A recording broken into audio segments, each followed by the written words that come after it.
case of nuclear or radiological fallout, people living around potential targets such as military bases and chemical plants may be advised to evacuate.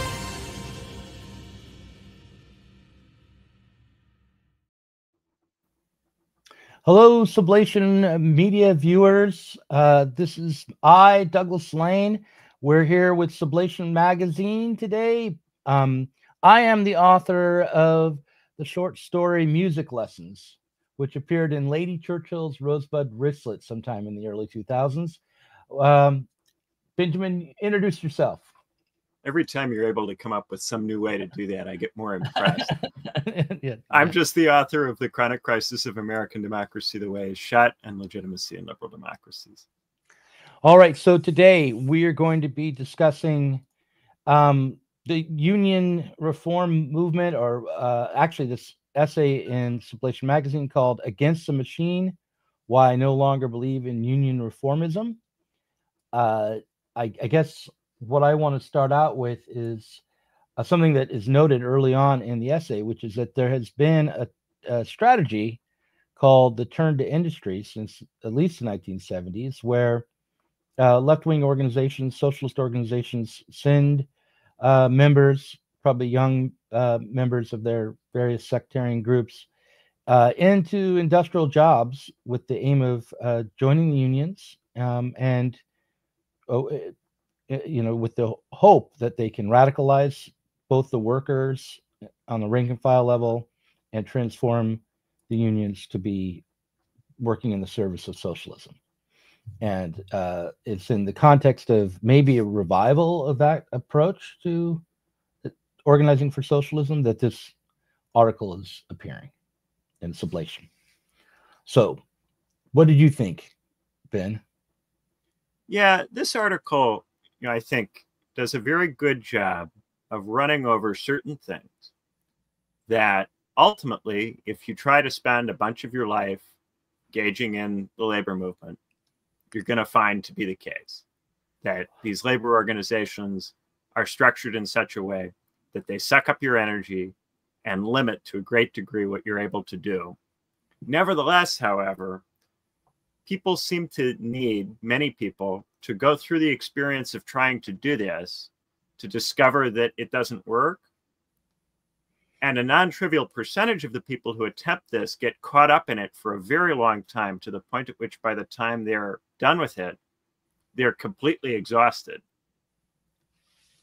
Mm-hmm. And it also makes me think about the way that common sense was thought to operate in the 19th century. The worker has a common sense in the sense that the worker is able to see straightforwardly from his own circumstances that if he goes into a trade union with other workers, that this will be in his interest. And it's through the struggle of the trade union that he's supposed to discover that he needs something more than just a labor movement. And then at that point, he maybe has an encounter with a theorist, or he engages with some intellectual and crosses into the terrain of being a socialist. There's a kind of way of bootstrapping up from the ordinary worker's position, set of interests, and capacity to understand those interests into being a socialist. But if the labor movement is of this type, then it would seem to me that it is not reasonable for a worker to join it or to move to what would be called trade union consciousness. Mm-hmm. And then this raises questions about, if the worker has common sense, then common sense would say that this is a waste of time. I think most workers do have common sense up to that level, which is why most workers don't become heavily involved in labor unions. Even if they're members, they do not devote a lot of their time or energy to labor organizing, which is in part why at the beginning of this piece, it's emphasized that all of these posts in the union are unoccupied or vacant. It's very difficult to find anyone to fill them because most of the workers recognize that that's a waste of time. Mm-hmm. And indeed, I had the same experience, even in the university setting with student unions, graduate student unions. It's very difficult to find people who actually want to fill offices or do anything, because actually, if you look at these organizations, they don't deliver very much. and the ratio of what you put into what you get out is very poor.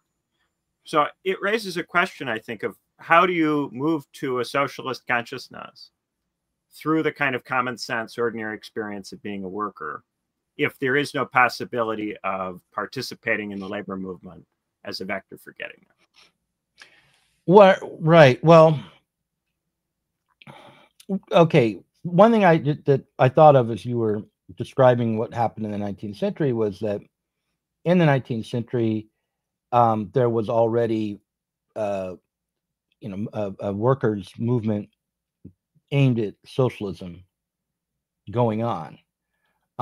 And so it wasn't just a matter of transmitting the ideology of socialism to an individual worker, but it was rather changing the relationship with the unions themselves and the workers through engagement, right? That's just a broad stroke of that. So we have two problems now. We don't have strong enough unions to really achieve much in terms of, let's say, contracts or better wages, better working conditions, more autonomy, more say over how the work day goes.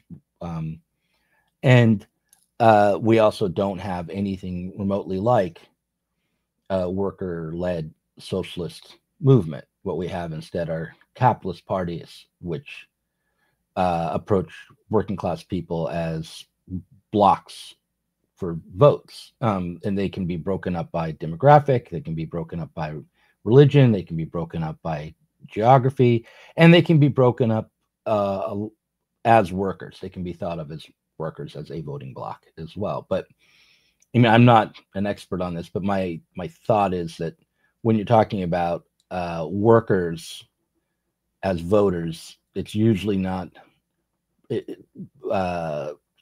inclusive of all workers. It's either broken up by education level or geography, maybe sector, and then there's labor, which is a particular small subset, which is basically unionized workers engaged with the labor bureaucracy.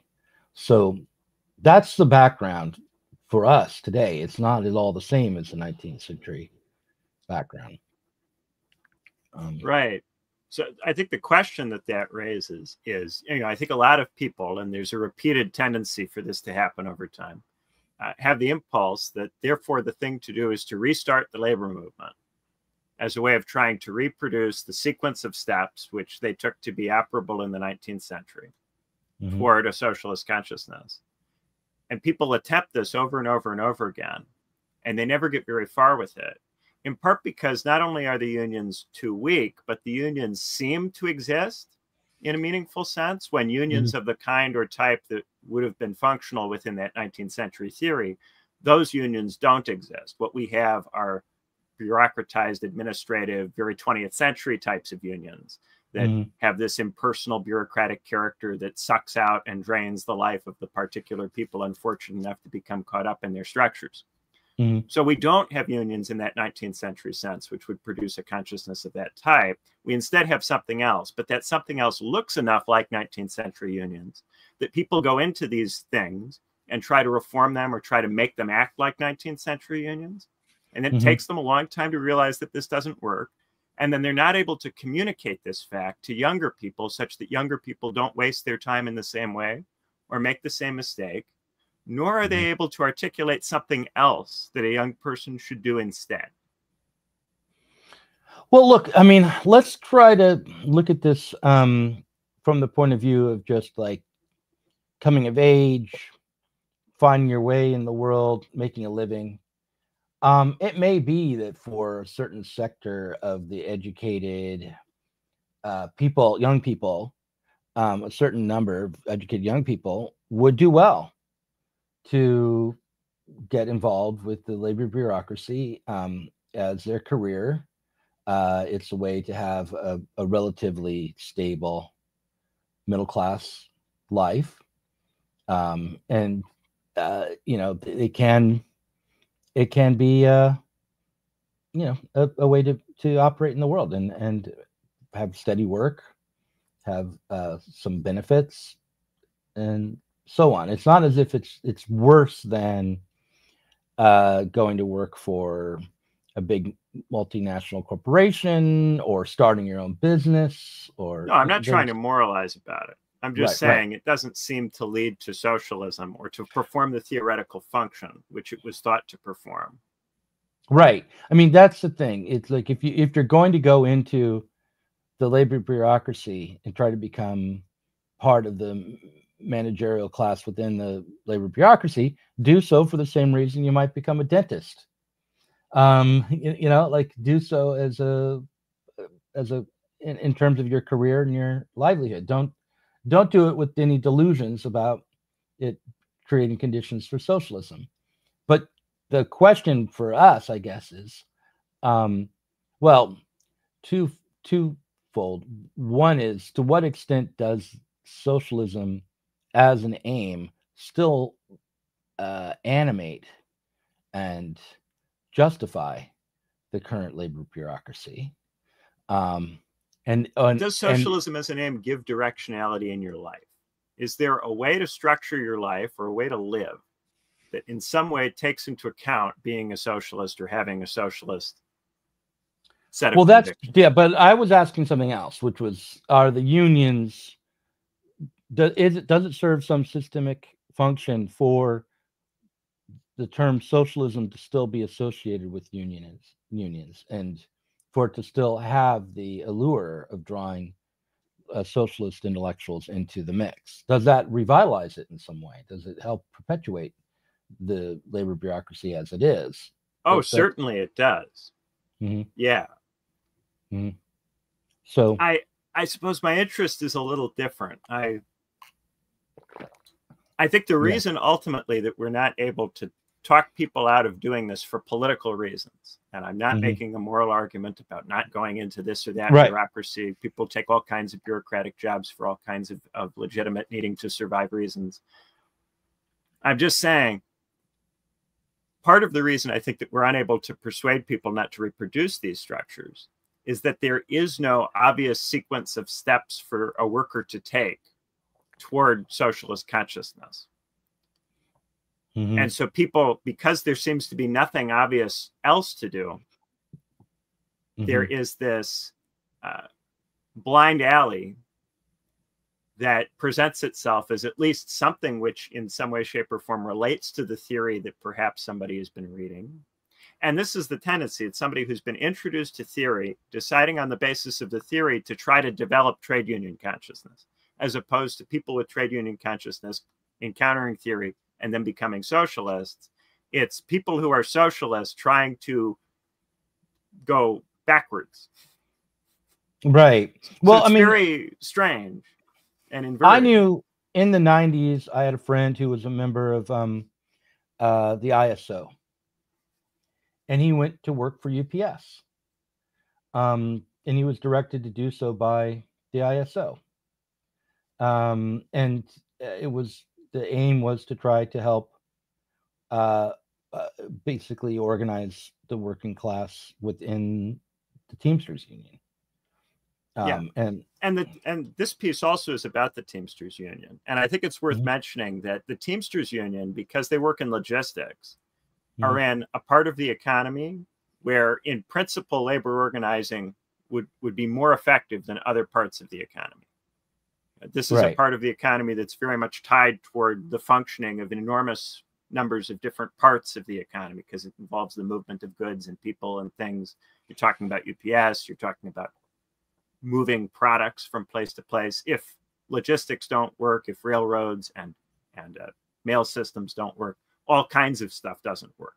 So it's not like we're talking about something like, I don't know, Starbucks, where you could make a case that it would be fairly, the economy would survive a strike of a persistent length in that sector for a long period of time without too much trouble. This is more acutely central. So those kinds of arguments don't necessarily apply here. Although, as we saw in Canada, where the Teamsters went on strike and the government cracked down and took away their right to strike, other parts of the economy don't tend to sympathize with the Teamsters. There tends to be a lack of solidarity with them, which then allows them to be cornered by the state in cases where they really try to use this leverage. So there are still limitations to what can be done with it. But we are talking about a sector that seems at face value to be the most relevant or important sector in a core rich state that you could go and organize in. For people who are live to those concerns, this is where it would seem to be the place to go. But it's not the place to go. And so then to come back into this question from last week about society and about common sense, is there a common sense that the worker has that can get the worker launched on a path which leads to being a socialist? Or is that not the case? It seems like that's not the case right now. Well, okay. But maybe there's something I'm missing. I feel like that it would be worthwhile, maybe in a minute, to go over the article in its detail, just to emphasize the way that and to illustrate how the Teamsters Union is not able to even offer significant reforms or good terms for its members, for all of its members, and maybe evaluate the empirical situation that's being described in the article. So we should do that. I kind of feel like that. Well, but we can do that in a moment. The question about consciousness for socialism is a difficult one. I tend to think that the primary problem right now is not in the minds of the workers, but it's with the leftist intellectuals. That the problem is that not only don't workers necessarily have a clear path towards developing a political struggle for socialism, but most of the intellectuals that would be there to, help workers think through that, and those intellectuals can be working class people, they can be college educated professors or whatever. They could be part of a sectarian group, who knows? But by and large, for the most part, I would say 90% or more of those who call themselves socialists are not. They simply are not socialists. And they don't have a clear conception of what the struggle for socialism is or what it's about. So, and from my perspective, what they've lost sight of is some simple things like the idea that every cook can govern. The idea that the point of organizing for socialism is to gain political power for the working class and transform the foundation of society, rather than the perfecting of class relations through administration, which is, I think, how most socialists conceive of it today, conceive of socialism today. So I would start with the intellectuals just trying to revise and rediscover what socialism is, rather than worry too much about bringing socialism to working class people. Aren't the intellectuals also a symptom of this? Because if there was a real trade union movement, then the intellectuals would perform the function, in theory, of helping the unionists become socialists.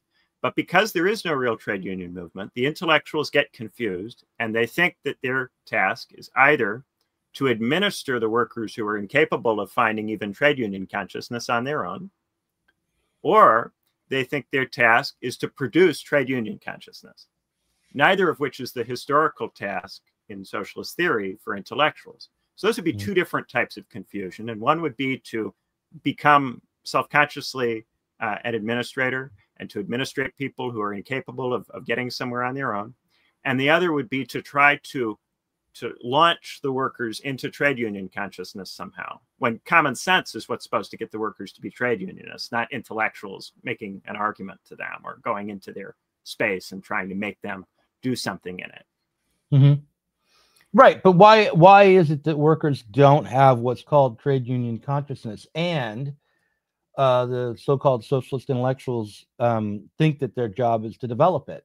I mean, I think the primary reason that the intellectuals think their job is to develop trade union consciousness is they think advancing the agenda of the progressive capitalist state is the same thing as developing trade union consciousness, which I don't think it is. And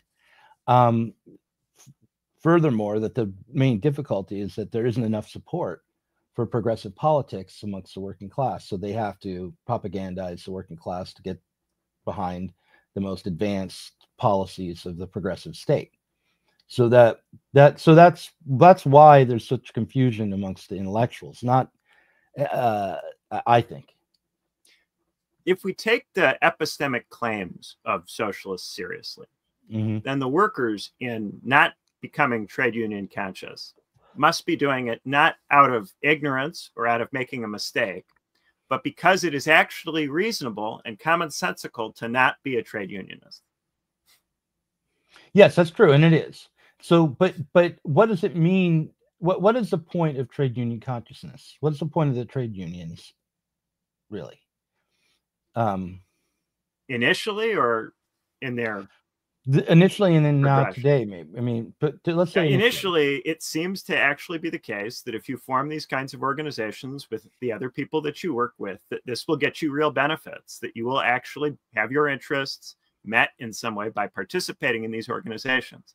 Then you get to a point where you recognize that you can't get anything further from this organizational type without progressing into a different kind of activity.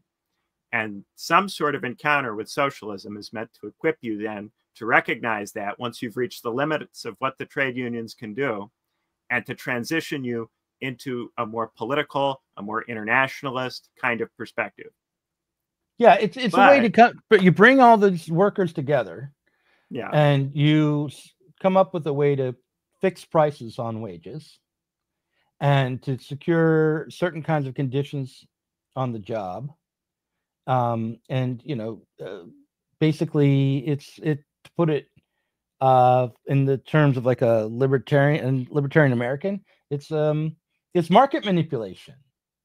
It's using external power to manipulate the market to secure better conditions for those who have nothing to sell but their labor, the producers of labor. So that's the aim of the trade unions, is to help organize workers as the sellers of labor, so they can get the best deals in the labor market.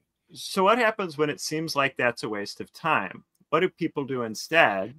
They go, either we should take up administration and management, we should find a way to get the managers to give us more stuff, give us more goodies, or they become anti-management and they support, freeing up the market economy to try to get the job creators to create more jobs for them, to try to attract investment to the places where they live. You get the kinds of politics that we actually do have. Most workers who get political back this kind of stuff because it seems to them to be more efficacious than getting involved with the labor movement. Yeah, but the aims of the trade unions aren't really political in the sense that we're thinking of, like trying to make it's a matter of simply being able to have enough leverage to make demands of the capitalists when you go into the workplace, right? But that seems so pointless to workers because of the actual track record of that kind of organizing and their experiences in the workplace, looking at how those organizations work insofar as they exist. What workers do instead? What workers do instead is they develop networks of support informally in everyday life through friends groups and things like that. And that network of support probably includes a lot of small capitalists as well. It's not just like a workers network. So someone who is working in a certain sector will know a lot of other people who work in that sector, and a lot of people who might also own businesses that relate to that sector. And yeah, what you might call your network. Yeah, exactly. And their aim, but they won't, I mean, they might call it a network, but they might just say, I know this person, I know that person, I know where to go. Like when you're unemployed, you pick up the phone and you try to find someone who will help you get hired somewhere. And that's probably really for the most part, the full extent of what workers' self-organization outside of the trade union movement is. I mean, you might on the job try to use some sort of social pressure on an employer to make some changes, make some suggestions, that kind of thing, and get some people behind you for it. But that probably only works in, small businesses. And once you get into a corporate sector, the distinction between worker and management really gets evaporated, because there usually are stratifications within the amongst the workers, so that you can get promoted and be in a quasi-management role possibly without really being a manager. Like you won't be able to hire or fire. You're not going to be able to set the terms of the wages or anything like that. Yeah, there seems to workers to be a lack of efficacy to social organizing, such that they do it only in the very limited ways that you're describing. Mm-hmm. And most of their activity, insofar as they think about the economy or they think about wider politics, is about petitioning either rich people to create jobs for them, or the administrative state to improve their situation through public policy. Right.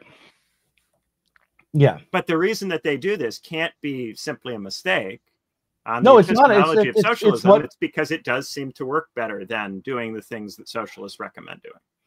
Right. Typically. I mean, it's not just a matter of working better.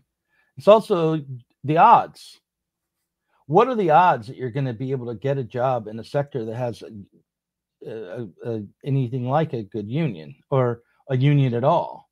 Most people just don't have that on the radar. Like they don't think, oh, I want to work. And as this piece shows, even if you're working in a sector that Teamsters have unionized, the union that is typically thought of as the strongest and most powerful and best positioned union, you end up finding that if you get involved, it will just suck you dry and wash you up. Right. I mean, but the thing about that is those people who end up in the unions what did he call it? The air sector, or the air workers, the people who work on loading the planes and things like that. They are not ending up there because of the Teamsters. It's not like they're going into the job with the union in mind. They're part-time workers taking low-wage manual work. Why? Because they have to. They need the job. Right. Right. And I don't know too much about those workers, personally. But I would just say that they're probably the people who might be a bit more difficult to organize, because they're not going to stick around in that position for very long. So the Teamsters have, I mean, this is described in the piece, not only like they're a small part of the workforce within UPS, and they're also the most profitable sector of workers. In other words, what they do is the most vital, and the part of the UPS's business that makes the most profits is the part that includes transporting goods by air. So they are both like central to the business model that makes the company work, but they're also they have the worst conditions. They're paid the least, which isn't a contradiction at all, really. And And the union is reluctant to champion them, in part because championing them and centering them and integrating them into its structure would be destabilizing for the people in charge. It would produce and also unpredictable effects that would be hard for them to control and manage. And these people aren't very good members for a couple of reasons. One, there aren't very many of them. There are not enough of them to matter in internal elections within the union. They can't really help the union leaders secure their political power, and they don't stick around for very long either. I thought it was the opposite problem, that there's so many of them that it would disrupt the existing coalition to allow them. There's too many of them. I thought that was the problem. No, air workers make up only about 5% of the UPS bargaining unit. Oh, the air workers. What about the part-timers in general? The part-timers in general are the majority of workers, but the air workers are particularly disadvantaged, even when compared to other. There was a point workers. He had tried to do something specifically for the air workers, but there's also a point in the piece where he raises the wider problem of the part-timers not being involved in the union, and the union leadership being disinterested in organizing the part-timers because there's so many of them. That's true. Both those things are absolutely true. But the reform that he was trying to spearhead within the Teamsters was specifically about the air workers. And so two different problems that are almost the opposite problem. The air workers are too small a constituency to matter, so the leadership doesn't care. And the part-timers are too large a constituency to integrate without unknown disruptive effects. So the leadership doesn't care. Yeah. But it's the same. So basically they have it, it's like a Goldilocks story. Right now, they've got it just right in the, right in the middle, I guess, between two. So that it's not dynamic, it doesn't change. They can understand it and they can manage it. Exactly. Right. Yeah. So all of this, leads me to this epistemic question, which is either the lack of social organization by the workers is indicative of it really being the case that social organization is not that practical or sensible a thing to do, or this would call into question the epistemology which claims that the workers are in possession of common sense. So either the workers don't socially organize because it makes sense not to, or the workers are making mistakes. No, it seems that socialism says the workers can't be making mistakes. So then it really is the case that social organizing is not very effective for most people in our society. I would tend to side with that argument that workers aren't that attracted to labor unions and to social organizing as workers because it doesn't work. It doesn't help them. There's nothing practical about that. You have to be ideological in order to really get excited by the prospect of which then means entering into it as an intellectual rather than doing it for common sense reasons. And it's funny that being an intellectual means being out of touch with reality, right? I mean, you have to believe in something that there's no obvious practical purpose to believe in. And then you have to ask, well, what is the practical purpose behind your politics really? How does it serve you to believe in this approach? And who knows? It could be a variety of things, but it could be that one way it serves you is by helping you get into a position within the labor bureaucracy, which is relatively secure and well paid. But that's probably not the major reason. This raises the question of if you're trying to bring back social organizing, what would be a form of social organizing that would strike a worker as a common sense way of trying to improve their situation? And this would seem to have to come from the workers rather than from intellectuals. So we could have a discussion about it and make a theory of what might be appropriate. But then that would be imposed from above. It wouldn't be something which arises out of the common sense of the workers. Maybe the lack of social organizing on socialist theory is indicative of socialist organizing not being something that people ought to do. Here's how I tend to think about it in terms of what the campaign is doing, or what I would want to do if I were more actively involved in the campaign. Like what you want to do is find out what the actual struggles are and how the workers are handling it. And then be able to help the workers think beyond whatever their assumptions might be, if they, without imposing some ideological fix. So like, just like the key thing that an intellectual should be able to do is think critically, and not get caught up in too many assumptions, to try to open up thinking for everybody involved in any given struggle, and have patience with not knowing, with ambiguity. So that's how I think that intellectuals should operate right now, because I think there are ways in which social organizing could help develop workers' struggle, but I don't quite know what they are. And I do know that what the workers are doing now is working to the level that it's necessary for it to work for society to keep going, right? You know, it's functional.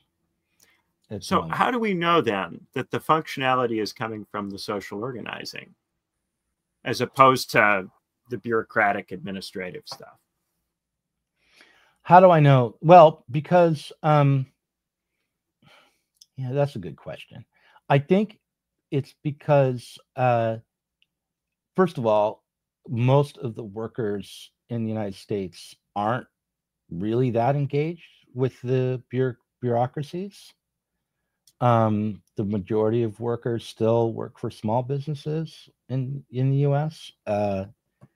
And also the level of churn through wage jobs is pretty high, which means that the workers have to make their own way often enough.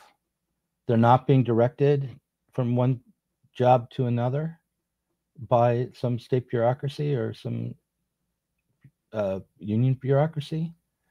Those would be my arguments. What do you think of those? It seems like, for instance, people who go to university, when they go to the job fairs at the end of their university degree, the job fairs are populated by corporations. Yeah. There aren't really any small businesses that participate in those. And so it would seem that the trend is for more and more people to work in corporate environments. Yeah. The trend might be for more and more people to work in corporate environments, but would you mean that common sense would involve developing social skills for being able to function in the kind of corporate structure that people increasingly are finding themselves in, with very little alternative? Education is stratified, right? So a good portion of workers who go to like community colleges and state schools may be getting jobs in corporate environments after they graduate or after they drop out. But those workers are the ones that are most likely to be part-time and precariously employed. And most of their working career won't be directed by the community college or the state school that they've gone to. And no, so it won't just be one bureaucracy.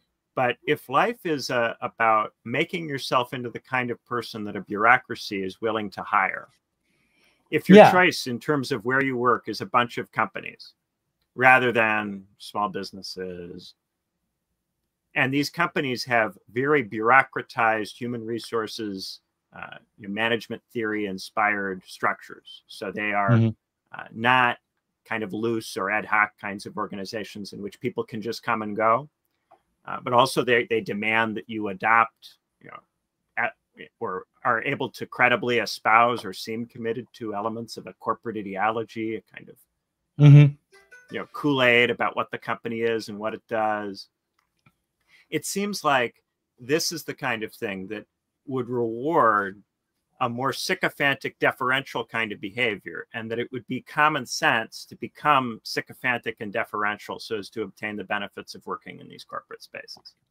Yeah. I mean, look, it's been a little while, but when I was at Comcast, there was, a big training period after you got hired. And it was a matter of two things. One, training you on the computer system, and not just the computer system, but also the system of the product. So like you had to learn what all the products were, what all the codes were to attach to the products, how to validate a phone, how to schedule an installation. They brought you out with the cable installers, that you went out with them before you started taking calls and things like that. So there was a big training portion, and there was also and everyone was given the service for free. You could get Comcast cable in your home for free. And a good portion of the day, even in a regular working day, was spent, not every day, but there were occasional retraining sessions, and there were team meetings, and there were incentives and all that kind of thing, right? And yet what I also experienced there was that there were little subcultures and cliques of workers within the organization and cheating the system was rampant.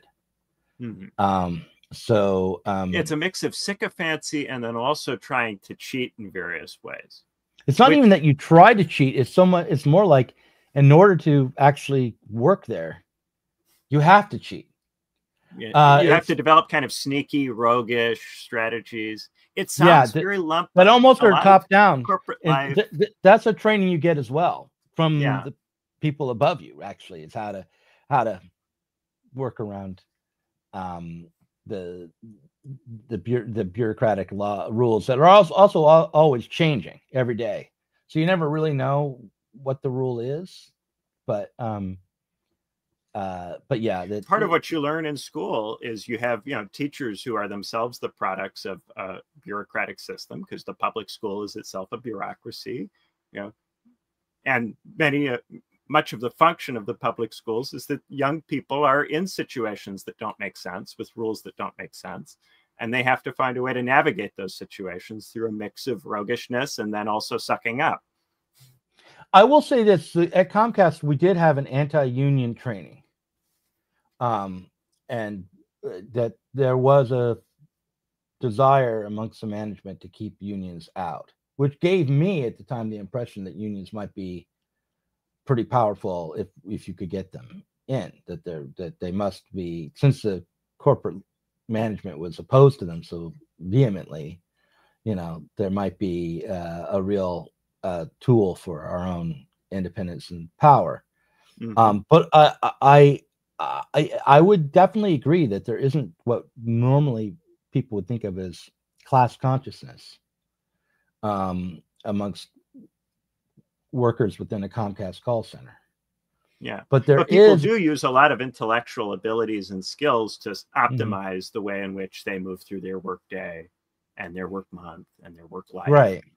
People do use their brains plenty. It's not as if people aren't thinking or choosing what it is that seems to them to be what's most effective. Of course. And yet, what is the product of all of these decisions? Right? What's the common sense gives rise to a set of mores and norms. It's corporate mores and norms. It's the norms that people use to navigate increasingly corporatized employment landscape, where you have to act like a good corporate cog. Mm-hmm. And this is very different from the way of thinking that results in effective social organizing, which operates often on the basis that you can't rely on a big daddy impersonal bureaucracy, either to solve your problems or to be there for you to steal from in various ways. Right. Yeah. Okay. So I don't disagree with any of that. Right. Mm-hmm. But I would just say that the reason why I still think that workers have the potential to be more independent than they are, it's because there's more independence amongst them than there is amongst the managerial class or the already. But aren't the university educated people and the people who take the jobs in the corporate bureaucratized spaces, they're still workers. And it's not as if there can be a working class movement which excludes them. They're a sizable percentage at this point, and a growing percentage of the labor force. So they would have to be included. And yet the corporate norms that they have constructed together seem to conflict with socialist organizing. Okay, well, I worked at the Oregon Symphony for a long while, and we went through our own struggle for a union, led by the portion of workers within the symphony that I thought at the time were pretty much identical with management, because they worked upstairs in the same office as the managers. They were the people who designed the brochure and they're basically marketing. The marketing department is what led the union effort. And I was in the ticket office and also some of the time in the telemarketing department, right? Which originally had been it had been outsourced, but then they brought it in like before I ever started working there, but they didn't put it even in the same building as the rest of the Oregon Symphony management, right? Eventually they did bring it in, and we were all in the same place. But at first they rented a different space, like 3 or 4 blocks away for the telemarketers. And and it was interesting because the telemarketers were all either college educated or college dropouts, or they were like my age now and had been in the workforce in various ways, kind of precariously for their whole lives. And those are the people who would be in that department. So anyhow, what I recall from the effort was suddenly realizing that there was a commonality between the people who worked upstairs and the people downstairs that wasn't obvious on the day-to-day level. And also that it became difficult to organize the people in the basement who were doing the daily work to basically realize the salespeople with the marketing people. That there was the cultural divide and a mistrust in both directions. And I was one of the people who was like really trying to organize my fellow workers to join in this union struggle, which was actually, I think it was the Longshoremen's Union for some reason. Anyhow, so what I recall was that it became important to really look through the list of employees and start making serious distinctions between who was a worker and who was not. Because you couldn't even really, people who you've thought of as your friends and who had come up through telemarketing, but now had a quasi-management role in the marketing department, in the telemarketing department or in the ticket office, they were not your friends anymore. And they couldn't participate in the meetings or in helping develop the union. And what separates them is a greater level of acculturation into the corporate mode and the corporate common sense. Well, which conflicts with the common sense of organizing. Yeah, I mean, that's a funny question for a Marxist because they were certainly wage workers, right? And they had the power to hire and fire. They did, which was what I think was one of the distinctions. If you had that power, you were management, and if you didn't, you were not. But they couldn't just hire and fire anyone. They couldn't hire and fire the And president. they might have to do it on a committee through a managerial mode in dialogue with HR principals. Right. Yeah. So they always are telling you, if you talk to one of these people about why can't you get a promotion or get a raise, they'll make appeal to impersonal rules that prevent them from giving it to you. Yes. Although, yeah, I mean, there was some autonomy for these people, especially in terms of hiring originally. HR didn't want to get involved in day-to-day kind of hiring because there's so much churn, yeah. But anyhow, I do think that there are distinctions between workers and management that matter when you're thinking about organizing for workers' autonomy and on the job. Yeah, but a socialist movement seems to require that workers who are employees all be united together. I mean, the Chris Cutrone piece about socialist unity says that workers have all got to be united together, even despite some of them having a more corporate consciousness and a more corporate common sense than others. Right, and but one of the reasons why it can't that can be realistic is because the pre-political character of socialist unity right now and the way in which it is aimed at activism within civil society. He's calling for socialist unity, which is not the same thing as calling for worker solidarity. He's calling for the intellectuals to put aside their ideologies and try to help organize within civil society for workers' autonomy. That may not mean that they do that on their own, on the job for themselves right away, right? And it is certainly not the same thing as calling for more struggles for unionization. Gotcha. So it's about the intellectual attitude. So intellectuals should not have some prejudicial attitude toward some set of the workers on the basis of education level or probably more importantly, I mean, you probably aren't going to be able to completely eliminate that. More importantly, they shouldn't have that, but they also shouldn't have so much prejudice against one another. I should be able to work in the campaign with an Althusserian, right? And I don't like that idea. But you know what? I have to why does it matter? It doesn't matter if we're working for tenant organizing or to help in a clandestine way help immigrants protect themselves from ICE or is that the kind of stuff that seems to be tractable right now insofar as there's been looking at what sort of social activity is going on? Is that tenant organizing and I mean, tenant organizing is just always tractable. It just won't go away. It's just always going to be around.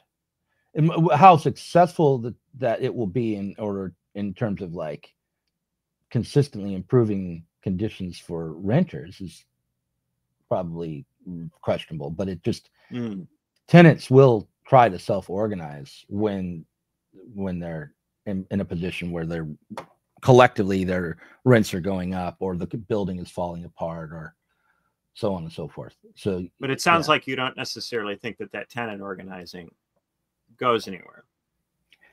I think that it goes far enough so that people still have apartments they can rent and they can rent them. And enough people do to maintain society, reproduction of work and the social order. So it does have a function. It doesn't create conditions where tenants have more power than landlords. Does it lead tenants toward socialism participating in? No, not necessarily. No, I don't think so at all. That tenant organizing on its own is going to lead towards socialism. That's not the point of it, though. I mean, the point of it is, as in terms of socialism, is to get the socialists involved in society so they understand society enough to be able to make some offers of support that might go beyond what people are doing on their own right now. So the purpose of this is to get the intellectuals to better understand reality? That's how I think of it. Yeah. Yeah, it's a modest goal, but also possibly an impossible goal. I don't know. But yeah, it's not a matter of tomorrow or next week or next year being able to say we've got the working class politically organized and a party. It's more like the intellectual class is in such disarray that it needs to get engaged with reality so that eventually, as we understand more of the problem, we might be actually able to organize better efforts for the self-protection and improvement of working class conditions. I wonder if maybe the intellectuals are in a different way already in touch with reality, in that the intellectuals adopt ways of thinking and forms of life that are in accordance with the types of corporate employment that they generally seek out. Well, look, if the intellectuals aren't socialists, then they shouldn't be involved with the campaign. And if they want to be Steven Pinker, or they want to be, if they want to just say to themselves, yeah, I'm not trying to change society, I'm not for socialism. I mean, I'm not trying to radically change society. I think this system works well enough and can be perfected, and I'm basically a conservative, then they should just be a conservative intellectual, and I wouldn't want to try to convince them. But it's the people who think I'm a socialist radical but actually have a conservative ideology that. But don't the intellectuals as workers also have a common sense? So to say that the intellectuals are out of touch with reality would seem to suggest that the intellectuals aren't workers, but many of them are workers in a technical sense. They're employees of particular corporate structures, whether it's universities or various kinds of institutes or media companies, right? And indeed, some of them are even independent proprietor, YouTuber, influencer types. There's, even that kind of thing, right? They must still epistemically have access to the kind of common sense which emerges out of participating in that kind of work. And maybe that common sense, the way they have to think and the way they have to behave to be able to make a living, conflicts with being socialist in this other sense. And maybe being socialist in this other sense, insofar as it would make it more difficult for them to be in the corporate settings that they seek employment within, or to remain in those settings. Maybe being socialist in this other sense is not commonsensical for them or irrational for them, given the set of incentives that they face. Like, there's a way of talking about workers that embeds the way workers think and act in what makes sense for them given the situations that they're in, that we don't tend to apply to intellectuals. Intellectuals we make responsible for the way that they think. But one of the things that has happened to many of the intellectual fields is that they have been corporatized. They've become heavily administrative. The autonomy of particular intellectuals to be able to make decisions in their day-to-day jobs has diminished enormously. There's endless complaining and kvetching from intellectuals about this, but no demonstrable capacity on their part to socially organize within their own workspaces to fight off this or to protect their ability to make decisions.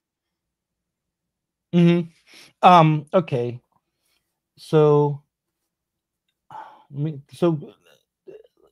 I don't disagree with you, but I'm trying to work out the full implications of what you're saying, because I get it. I have an intuition that there's some pretty heavy consequences for this kind of thinking in terms of for my own ideology. So let me just think if I can articulate what you're saying. What you're saying is that given the way the intellectual workers are debased by their conditions, trying to directly educate them to think differently, to aim at changing society rather than conforming to it, is no less of a problem than trying to organize the workers who are not intellectuals.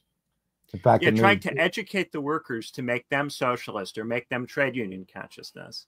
Trying to educate the intellectuals to make them socialist is the same kind of thing, because the intellectuals are lumpen corporate beings, not intellectuals in the artistic philosopher Socrates sense of that term that we wish could be applied to them. They don't have freedom to actually think.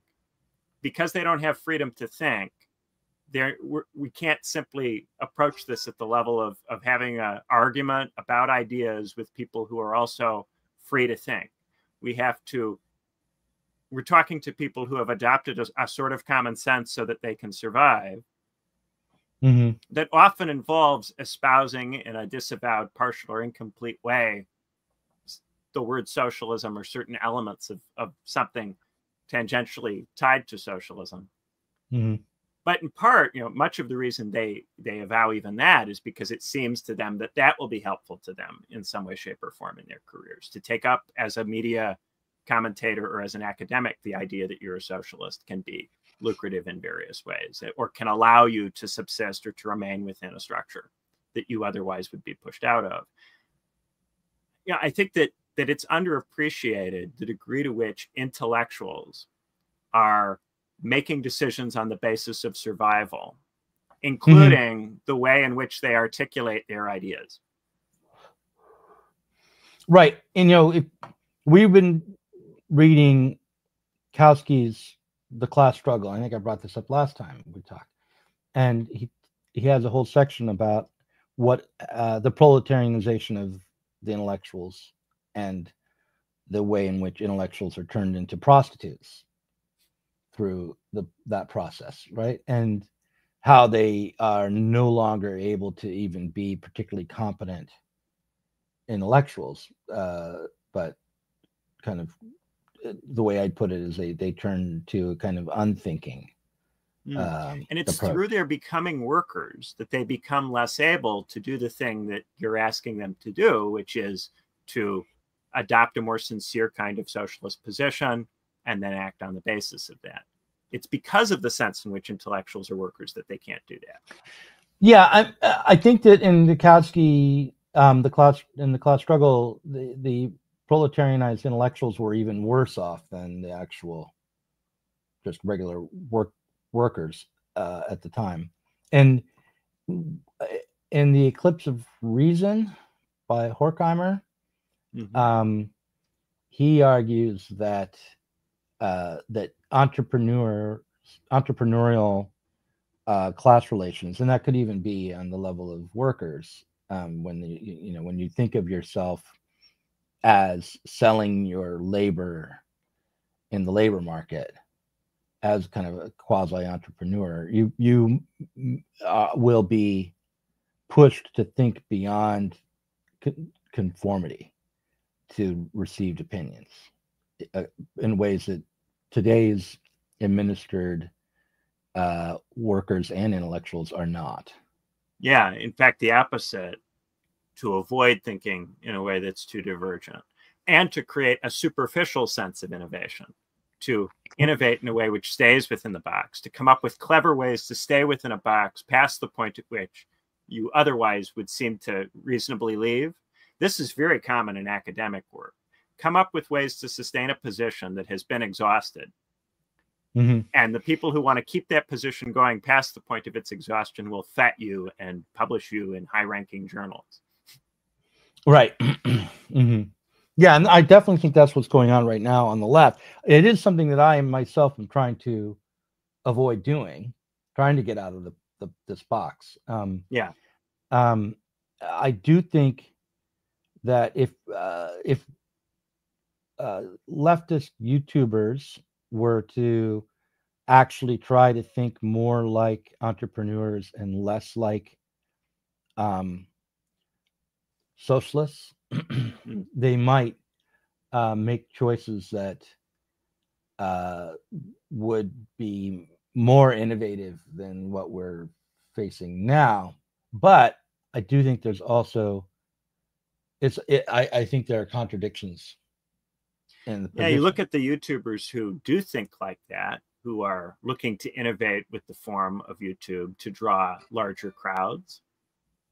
Often because they're treating it like a straightforward small business that's supposed to make as much money as possible. And then you end up in the terrain of the Vaush, Destiny, Hassan, Piper. Yeah, but they don't actually, they don't innovate. I mean, I'm not that familiar with Hassan Piker actually, but Vaush I've seen a little bit of, and it seems to me what you find in this space is a lot. And look, I'm not in a lot of ways, I'm not different.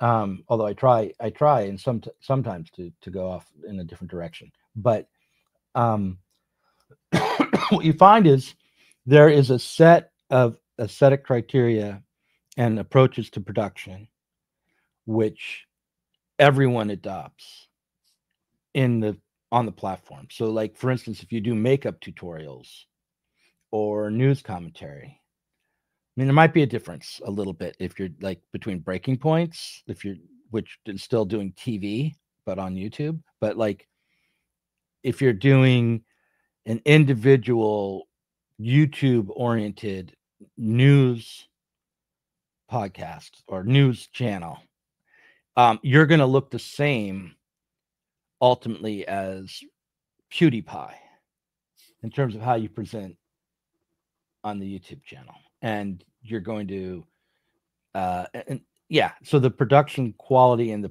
the best practices really take hold, and it's a matter of adopting to them. So this is disturbing. So what this would suggest then is that there is a set of kind of corporate common sense for how you behave on YouTube, even as an ostensibly independent creator. The algorithm imposes effectively a kind of corporate common sense. Yeah, and it's a matter of finding what works, and the gaming community has really set the standard. The gaming, like Destiny and Vaush, they come out of Twitch and gaming. Well, the way video gaming works itself gives rise to a certain type of thinking, which is very much about kind of milking algorithms, milking mechanics, trying to squeeze. Yeah. Right, but it's also a matter of how Twitch was designed. And look, I'm using a webcam right now, right? Right. And that webcam is going to sit in a certain spot, and I'm going to look a certain way, no matter what. I'm going to look like everyone else who uses a webcam. I have a black screen behind me. If I was a gamer, I'd be sitting in a gaming chair, and it'd be more obvious, and I'd have like some sort of neon light or something behind me, or like, maybe you should get a gaming chair. That might be comfortable. Yeah, they're honestly, they're pricey. But the thing is, I don't want to do that. Like, that's one of the reasons why I decided, okay, when I make videos, the ones I really spend time and effort making, I looked like Adam Curtis and Guy Debord and those kinds of filmmakers rather than the other YouTubers to try to emulate. But nonetheless, I make video essays, which is something that's a genre on YouTube. So yeah, there is a way in which the market imposes the best practices of it's not the market, it's actually the way in which the production is set up by the platforms themselves. The tools you use to produce create an aesthetic. So and that aesthetic isn't just a look, it's also a way of thinking. The explainer video is a way of thinking. Right, which is why people who go into this stuff to try to change it or to offer something else often end up over time becoming the thing that they initially oppose. Yeah, but I think two things can happen. One is that they become the thing that they oppose, or they can create a new set of best practices. And that's happened too. I mean, but it's led by creatives and by new technology that gets introduced, both. Like when you have GoPros, you know, and so now you can do the vlogs where you go out into the world and create these crazy shots with your GoPro. That becomes something that influences the way YouTube looks. But anyway, but yeah, I think the point is that there are all sorts of ways where if you're on the internet trying to create video content in particular, but just or podcasts, there are ways in which you are conditioned by what has already succeeded in terms of what's been produced, and that includes on the level of what can be expressed or how, you know, what can be thought. Yeah, and so a lot of assumptions are then built in, like, oh, people's attention spans are really short. You have to pick them up in the first 5 seconds, and you even have like charts of like when people drop off, and you try to push it past the, you know, a little further before people stop watching. And Right. the main thing is, like, you have to give people the sense that they're going to get exactly what they clicked on immediately. No hello, how are you, no intro music, no context, nothing unexpected in the first 10 seconds, but the thumbnail and the beginning of the video should be the same thing. Right. And the same goes in a different way for magazines and journal articles and all of the other things that intellectuals make. So it seemed to me that, and it took me a while to get to the stage of this, because when I was younger, I used to kind of apply a little bit of a double standard. I would expect intellectuals to be able to come along with me in arguments.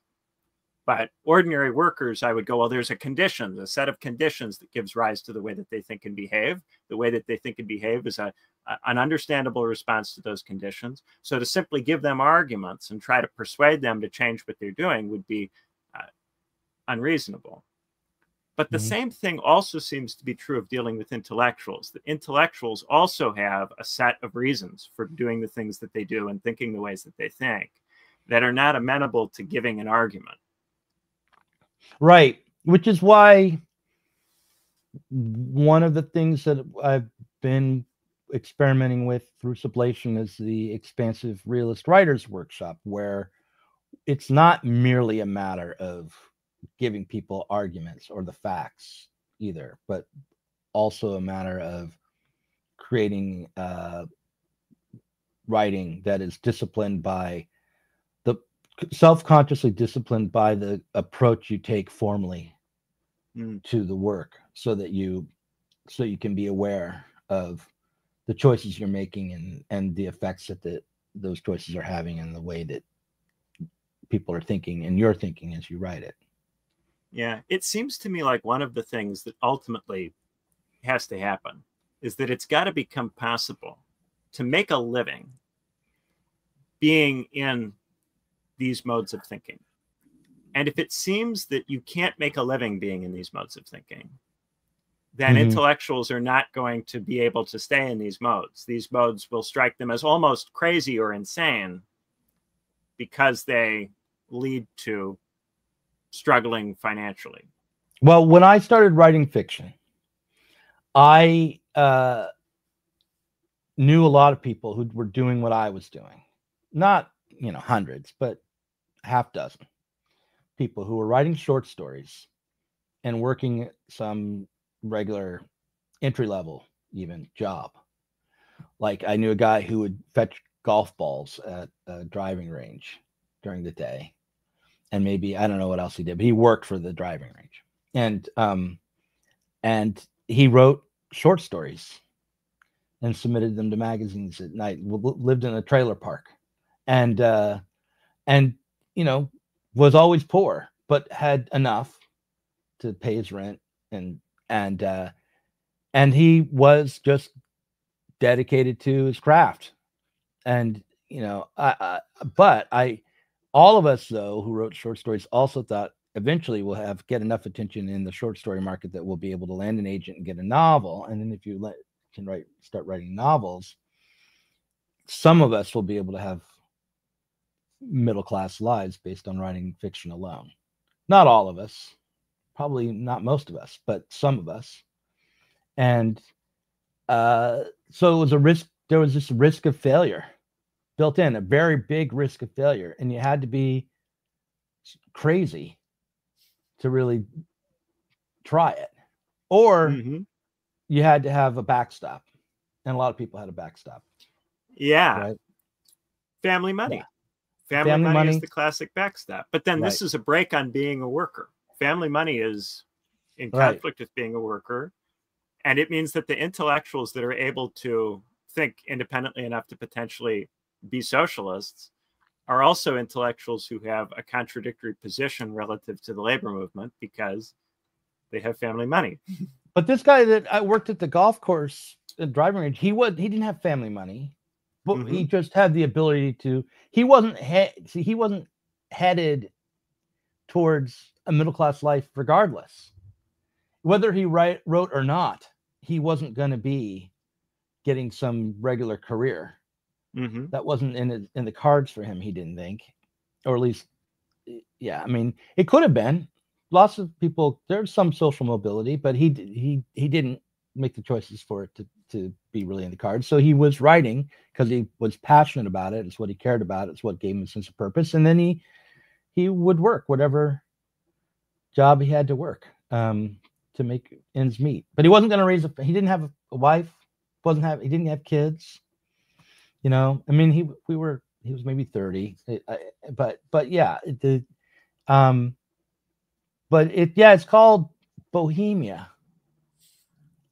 You know, is that what we're trying to do? Are we trying to create bohemians?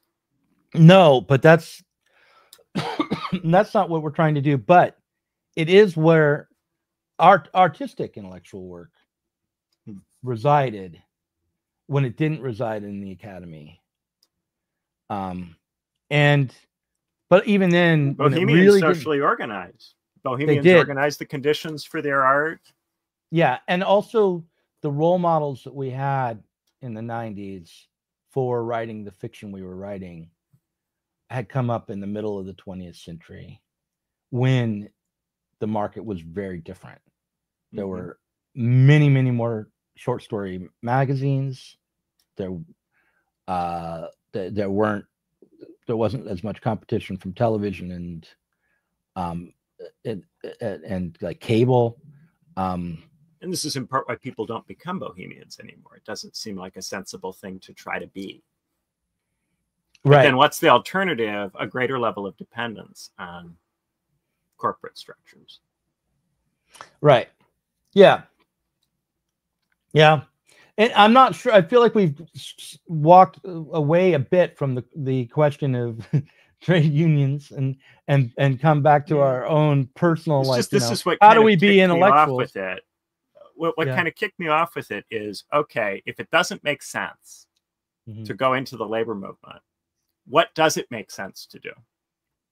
And do any of the things that make sense, are any of the forms of behavior or forms of life that are common sense, seemingly reasonable forms of life to adopt, do any of them lead towards socialism or have any kind of affinity even for being a socialist?